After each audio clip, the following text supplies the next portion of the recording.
Mhm. Welcome everybody to another 100 Stories Day. I'm going to pass it over to you to introduce yourself. Hello, I'm Hawanatu Bangura. I am a social worker and a filmmaker. And now I currently have a social enterprise called Mahawa Creative, whereby I get to combine my two passions, creativity, social work, and also, filmmaking aspect of things. So I do video production as one aspect of the services I provide. I also run workshops around self-care and creative storytelling.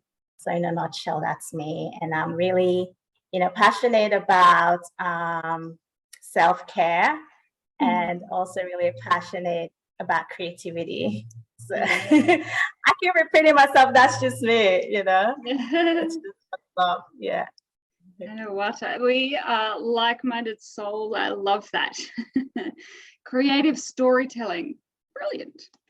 I just, for this campaign, I'm just going to ask you a few simple questions and then we'll get you to just share a bit more about your story. My first question to you is, what is one mental health tactic that you yourself use just to keep maintaining a wellness? Yeah, so for me, I find I've explored quite a lot of different things, and I think they all work, very well.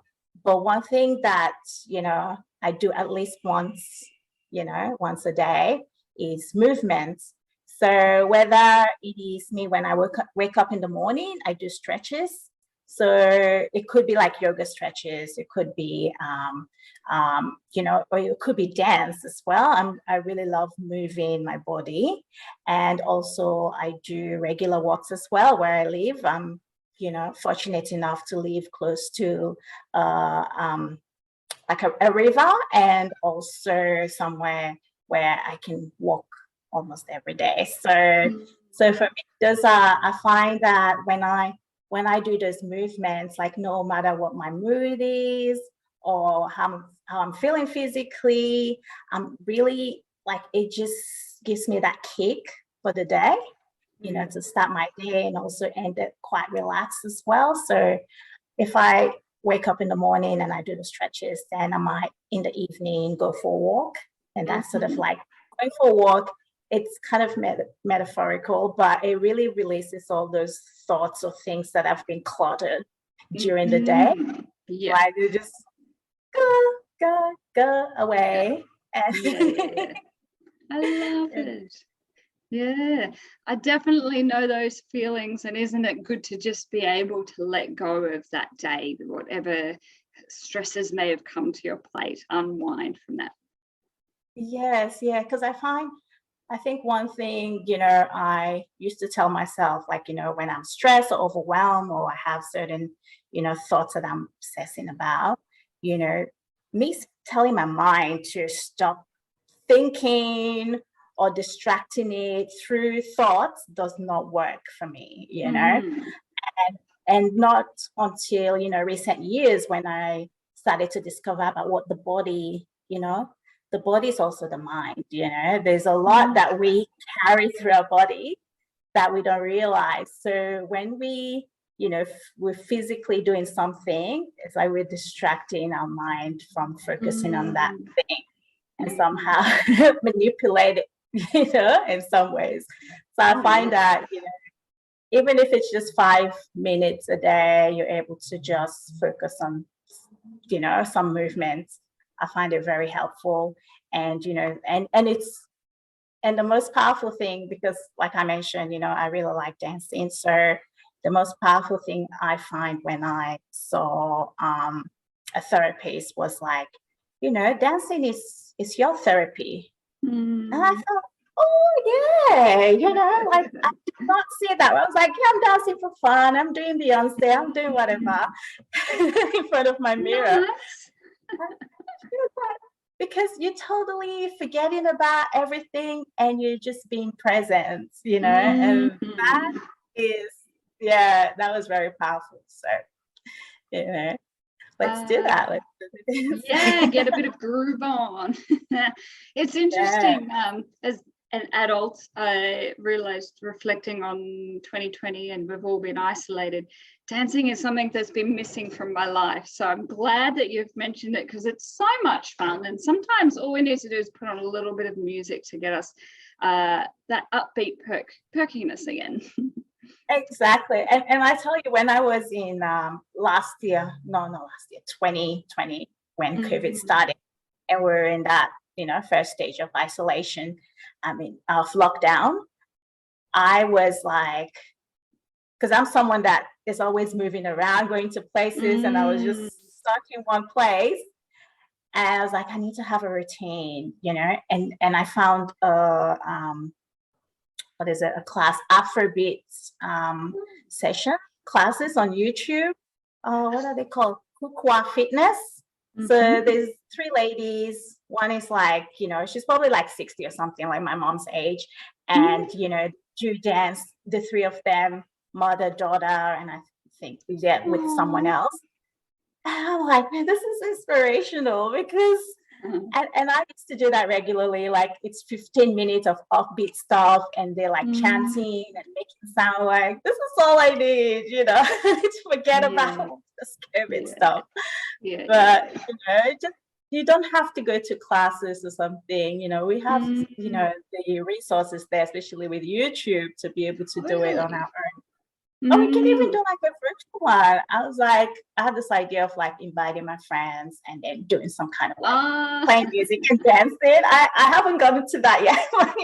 Yeah, we think outside the box, and let's just have fun with it. Yeah, definitely. There's such great wealth of material out on YouTube. I know I was exploring some of the free yoga sessions, which have been brilliant for mindfulness practice.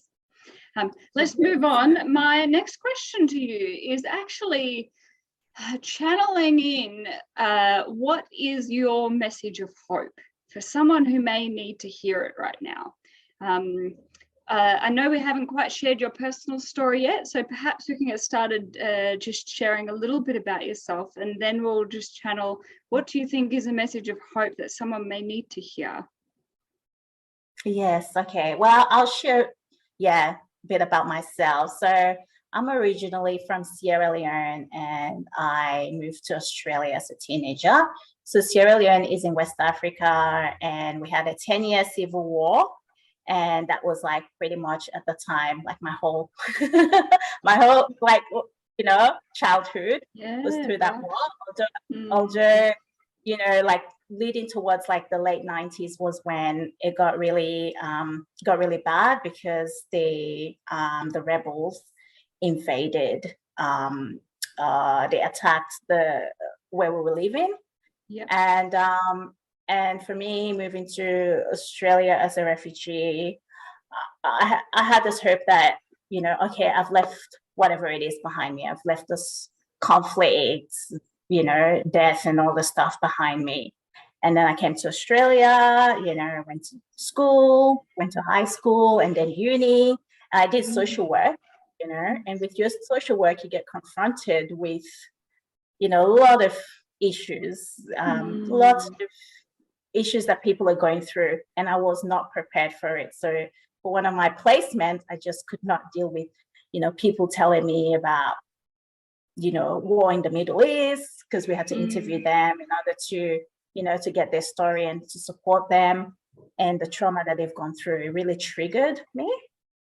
And then I had to seek support, like my uni literally arranged for me to have counseling.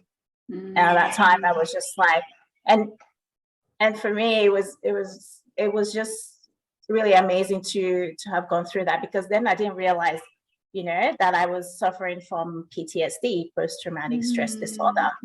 I remember back in those days, like I used to have, like my flashback used to come in dreams. I used to have this recurring dream of me fleeing. I just fleeing, there's like, rebels coming, I gotta go, I have to run away. There was always that recurring dream.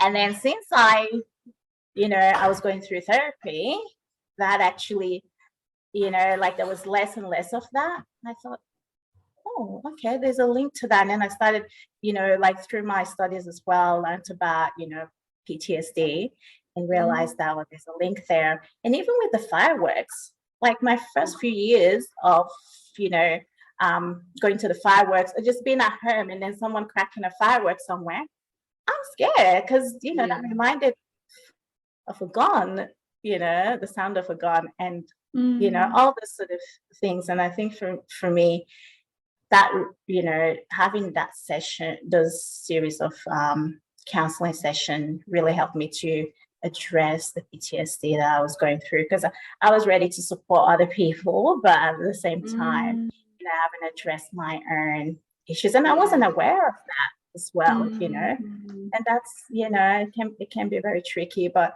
I think my, so that's a bit about my story and your question again.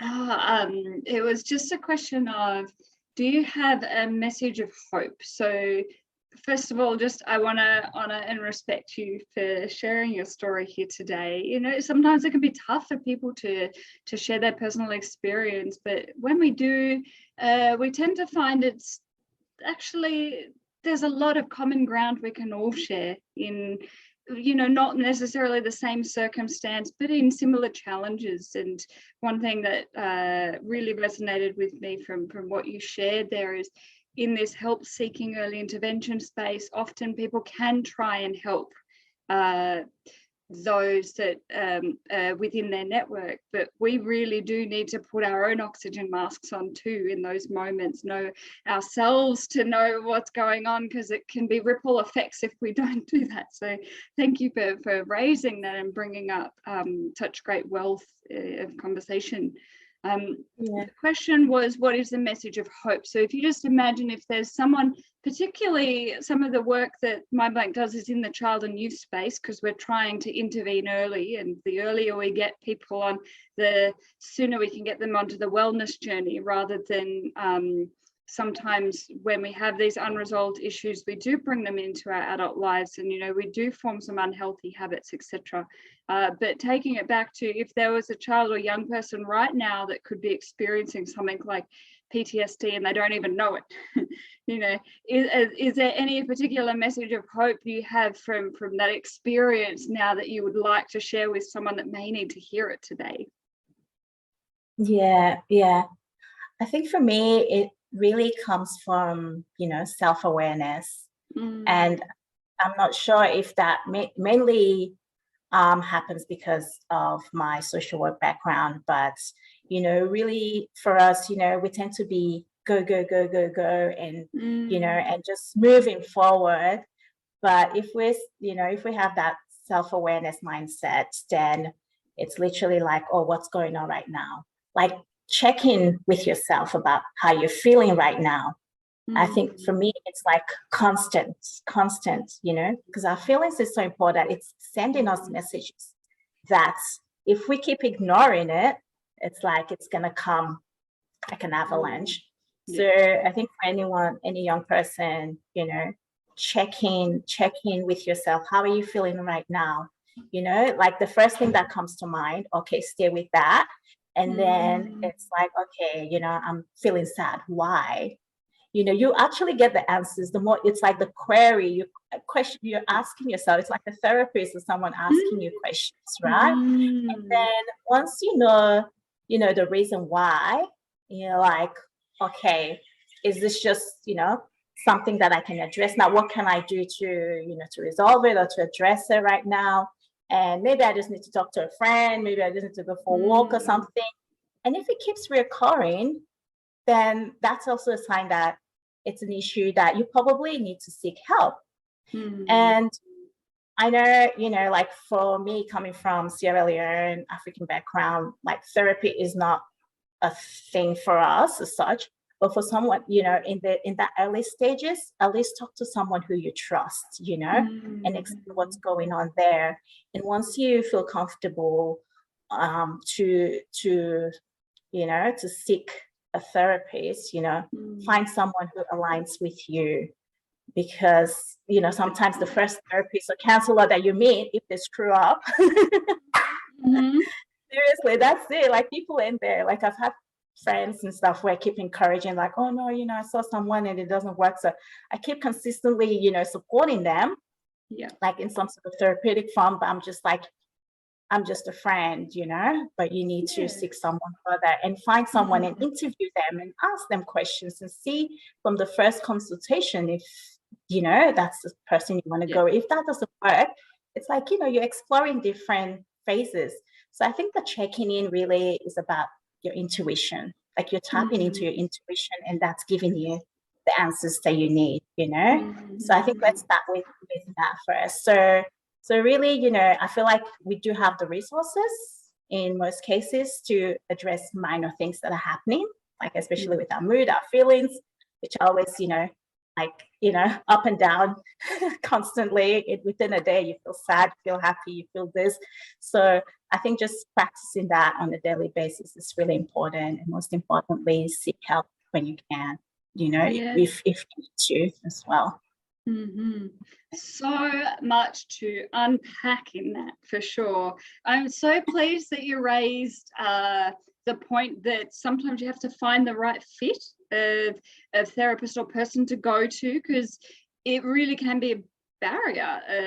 I've tried all my efforts to finally go see someone, but you might not gel with them. Just like sometimes you can go to a doctor about, I don't know, a broken leg or something, and one person will have one opinion, another person might have a different treatment or pathway to take you down. We're not all going to be the same, and some might have more social skills, more approachable, who knows, but it's worth doing the effort to find out who they are, to take you on that journey. Yeah, and just one more thing, I think, like yourself well, or try to learn to know yourself well, because that way, like even like the first impression, like if someone gives you a good first impression or whatever, the first session is great. But if you have to see this person for a series of time and it's not working and, you're not gelling with them, then it's really, up to you to, end it. Because otherwise it might re-traumatize you, or it might, makes things worse than it was before, because they're not helping you and you're sitting there and you're wasting your time with that person. So I really, like you take control of this. This is important to you. It's your health. It's your mental health. So once you, you look for this, like I've had a few people before, and now I can just tell like who I can really gel with or who I can't, because I've explored that. So don't be afraid to try a few therapists, counselors, and see what is the right for you. Totally. And wouldn't that be great? I love that you've really focused on this aspect of self-awareness, and wouldn't it be great if we do develop these skills as children or teenagers, because they're just life skills. You need them your whole lifespan. Like I meet adults that are incredibly lacking of self-awareness. I don't know what the right term is there, that all sorts of communication issues and whatnot come up just because they may not be self-aware of their needs or know how to actually communicate them. So do the work and you'll see the results. Absolutely. Yes, yeah. And I have to say, there was a lot of learning there, to become self-aware. And I think it's like muscle, you keep practicing it, like I say, every day. And by the time you know it, you get to a stage where you're like, okay, I'm not going to waste my time, like even like interpersonal skills or whatever it is, like you're more assertive and you just know yourself and you're just more content and joyful about where you're at, Yeah, for sure. So for sure. it's the key to a lot of, things that we're trying to address, I guess. Yeah. Fantastic. Yeah. Look, it's been such a great experience getting to know you and hearing some of this insight. You've certainly a wealth of knowledge. My final question to you is, if anyone has related to your story so far, or any of the information you've provided about some of the work that you do, how do people get in touch with you? Well, I've got a website. So my business is called Mahawa Creative. So Mahawa is spelled Mahawa. which is also my name, and Mm-hmm. creative.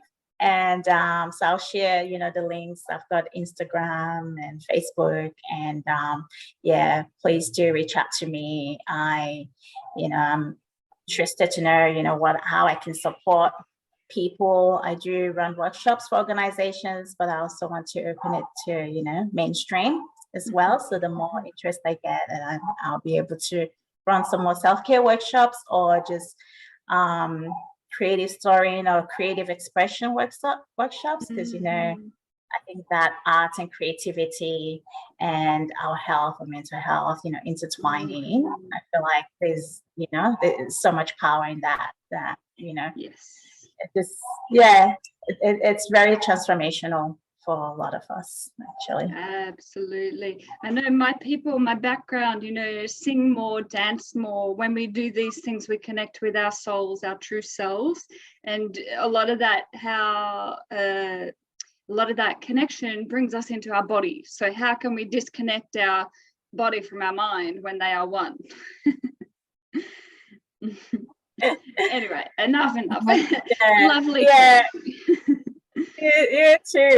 It's been so wonderful. Thank you for having me here. Brilliant. Well, I look forward to sharing more of the 100 Stories campaign with you all shortly. It's been fabulous speaking with you this afternoon, and we'll certainly stay in touch.